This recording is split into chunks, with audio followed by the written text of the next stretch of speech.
Bismillahirrahmanirrahim. Assalamualaikum warahmatullahi wabarakatuh. Alhamdulillah sudah di penghujung hari, kita menjelang petang, menjelang maghrib. Kita semuanya masih diberikan kesempatan hidup oleh Allah Subhanahu wa Ta'ala. Dalam kondisi apapun, dalam posisi apapun, sehat ataupun sakit, kita semuanya masih diberikan nikmat yang begitu besar oleh Allah Subhanahu wa Ta'ala, yakni nikmat umur, waktu yang tidak diberikan kepada semua orang. Oleh sebab itu patut kita bersyukur dengan mengucapkan alhamdulillahirabbil alamin. Dan kita juga patut mengucapkan sholawat kepada baginda Rasulullah SAW. Sahabat-sahabat, mungkin ada di antara sahabat-sahabat yang sedang saat ini kecewa, menderita, sedih, sakit hati. Ada enggak kira-kira? Ada? Sedang dibohongi, sedang karena didustai, ada tidak? Ada. Nah, maafkan sahabat. Memang gampang memaafkan? Tidak gampang. Karena si setan dan iblis itu berusaha untuk kita tidak memaafkan oleh orang yang menyakiti kita, orang yang salah kepada kita. Karena kalau kita memaafkan orang yang menzolimi kita, menyakiti kita, mengecewakan kita, berarti kita lolos dari jebakan si iblis, si setan. Kan inginnya iblis dan setan itu kita ini sakit liver, sakit jantung, stroke, vertigo, kanker, asam lambung. Nah, dibuatlah kita supaya ada rasa benci, rasa dendam, rasa tidak mau memaafkan. Nah, perasaan itulah yang menyebabkan pengaruh ke jantung, ke darah, ke pembuluh darah, ya, sel-sel pada menyempit, gitu kan. Asam lambung meningkat, otot-otot pada menegang. Akhirnya yang rugi siapa? Kita. Nah, jadi oleh sebab itu memaafkan memang susah, memang berat, karena kalau kita bisa memaafkan kita bisa sehat. Coba kalau kita dendam, bisa senyum nggak bisa. Kita sedang berseteru, sedang bermusuhan dengan seseorang, bisa senyum nggak kita? Susah. Maka mendingan memaafkan, walaupun berat tapi menyelamatkan diri kita, menyelamatkan diri kita, hati kita, fisik kita, dan bisa beraktivitas. Akal kita, pikiran kita bisa berpikir dengan jernih. Tapi kalau kita sedang emosi, sedang sensitif, sedang marahan, tidak ada yang bisa kita lakukan kecuali kita hanya menggerutu, tidur gak enak, ya kan? Gak enak tidur, gak enak makan. Mau kemana-mana juga takut ketemu sama orang yang kita benci, ya enggak? Nah, jadi bagaimana kita harus sekarang? Tinggal pilih, kita mau sehat atau mau sakit. Kalau mau sehat, maafkan. Kalau mau sakit, dendamlah. Kalau mau bahagia, maafkan. Kalau mau menderita, dendamlah. Nah, gitu. Jadi pilihan bahagia dan sengsara itu ada di dalam diri kita sesungguhnya, sahabat. Di surga dan neraka bukan cuma di akhirat doang. Di dunia juga ada surga dan neraka. Neraka itu adalah di hati kita, ketika hati kita penuh dengan rasa tidak syukur ke Allah, kemudian kecewa, menderita, sehat tidak dipakai untuk perbaikan, sakit kita menggerutu, emosional, ya kan, siapa saja kita marahin. Mana mungkin kita akan mendapatkan bahagia walaupun uang kita banyak, walaupun sehat tubuh kita. Nah, itu yang dinamakan neraka surga, neraka dunia. Kita masuk ke dalam rumah, berantem dengan anak, dengan istri, panas masuk rumah karena rumahnya nggak pernah dibawa untuk berbuat baik, rumahnya nggak pernah dibawa sholat, dibacakan Al-Quran nggak pernah, pakai sholawat gak pernah. Maka masuk ke rumah bagaikan masuk ke neraka, hatinya gersang hati kitanya. Jadi belum sampai ke surga, belum sampai ke akhirat, kita udah merasakan neraka di dunia ini. Sebaliknya surga yang ada di dunia itu adalah ketika ada ketenangan, kebahagiaan diri kita, walaupun dalam kondisi apapun, mau sehat, mau sakit, mau punya uang, mau nggak punya uang.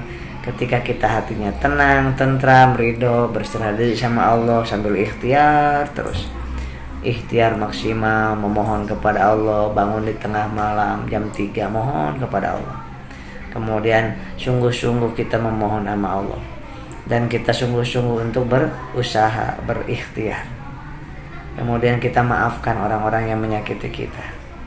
Maka hati kita akan nyaman, tenang jiwa kita. Kalau jiwa kita tenang, maka ke wajah juga akan cerah.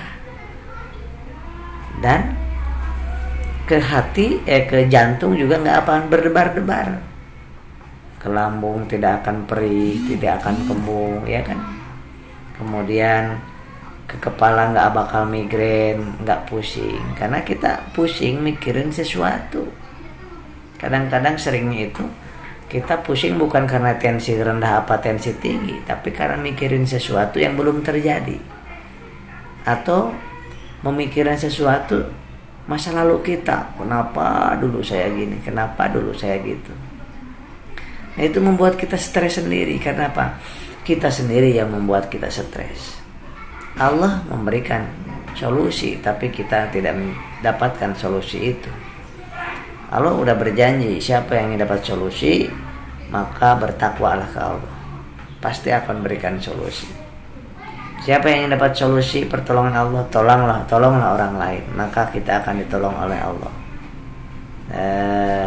Jadi sahabat-sahabat, para muda, ya, para pemuda-pemudi, saya sarankan, saya nasihatkan, saya ingatkan. Saya berjumpa dengan banyak orang yang punya kendaraannya banyak, udah terkenal, artis, kemudian jauh dari Allah, itu mereka bingung, aduh mau ngapain lagi, akhirnya bunuh diri.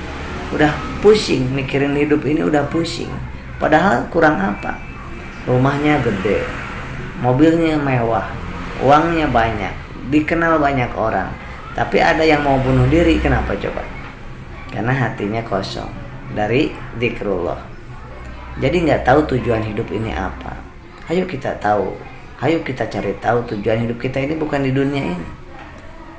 Tujuan kita bukan untuk mencari dunia, tapi dunia ini, harta kita ini untuk dibawa, dibekal, dipakai untuk berbuat baik di dunia, sehingga kita di surga nanti akan nikmat selama-lamanya.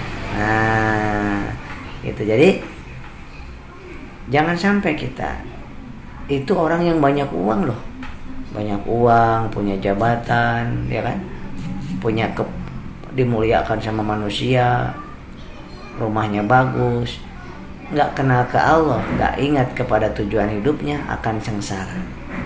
Nah, apalagi kita populer tidak, punya uang tidak, artis bukan, rumah nggak punya, mobil nggak punya, uang sedikit, udah gitu nggak kenal Allah, jadi nggak tahu tujuan hidup lagi. Gimana kira-kira?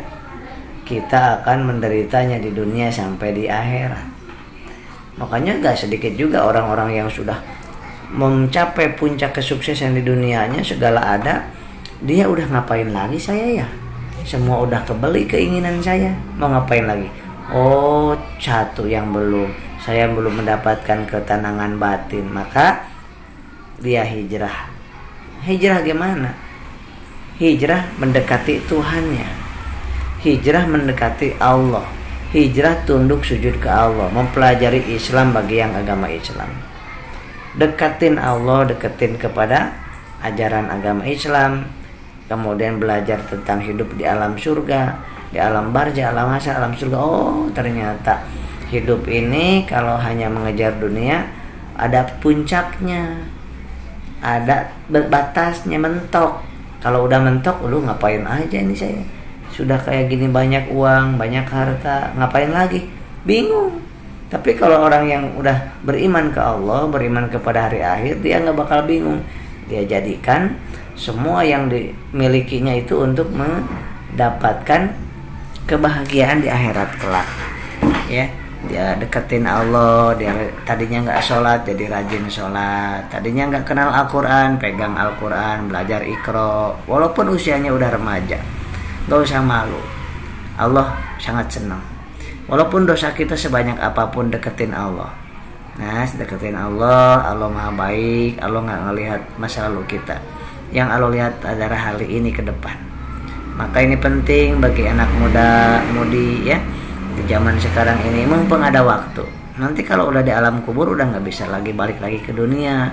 Sekarang kita perbaiki sholat kita, sholawat kita, mohon ampun, terus bakti sama orang tua. Ini khusus bagi anak-anak muda nih ya, baik laki-laki atau perempuan. Ingat bahwa kita itu akan mati, dan mati itu tidak bisa dikembalikan lagi ke dunia. Maka sekarang saya ingatkan, ayo kita apa coba yang kita cari di dunia ini selain kehidupan yang hakiki nanti. Mau nggak mau, disadari atau tidak, mau menolak atau tidak, kita akan mati. Ya, kita akan bertemu dengan malaikat munkar dan nakir, mau ataupun tidak, nggak bisa nolak. Maka kita siapkan dari sekarang. Yang punya uang, yang punya mobil, gunakan di jalan Allah. Nah, sehingga nanti kita tidak akan menyesal, akan bahagia di dunia, bahagia. Ketika Anda punya fans, punya banyak penggemar, nah ajak penggemar Anda 1000 orang, 1.000.000 orang, lakukan kebaikan, yuk sholat yuk. Nah, begitu 1.000.000 orang ikut sholat, tadinya nggak sholat, maka Anda akan mendapatkan 1.000.000 pahala sholat. Bayangkan, karena Anda diikutin sebagai idola nih. Nah, kalau Anda sebagai artis, sebagai idola, ada 1.000 fans Anda, 1.000.000 fans Anda.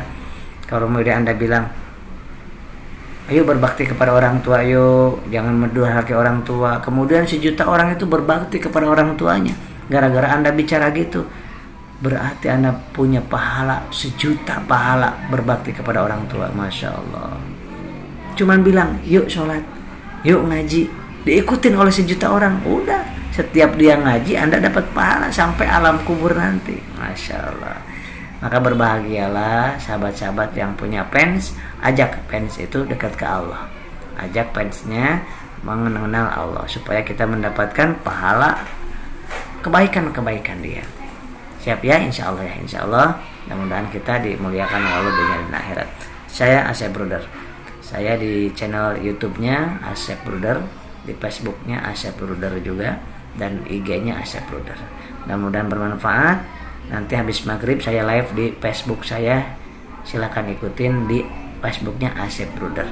Khusus gimana hidup di dunia ini supaya kita lebih tenang, lebih bahagia, insya Allah. Nanti kita habis maghrib ya. Di sini belum maghrib, di sini di Jakarta. Nanti mungkin sekitar 15 menit lagi udah maghrib. Kita lanjut di ini udah maghrib nih, udah azan. Nanti kita lanjut di Facebook akunnya Asep Brother, insya Allah. Assalamualaikum warahmatullahi wabarakatuh.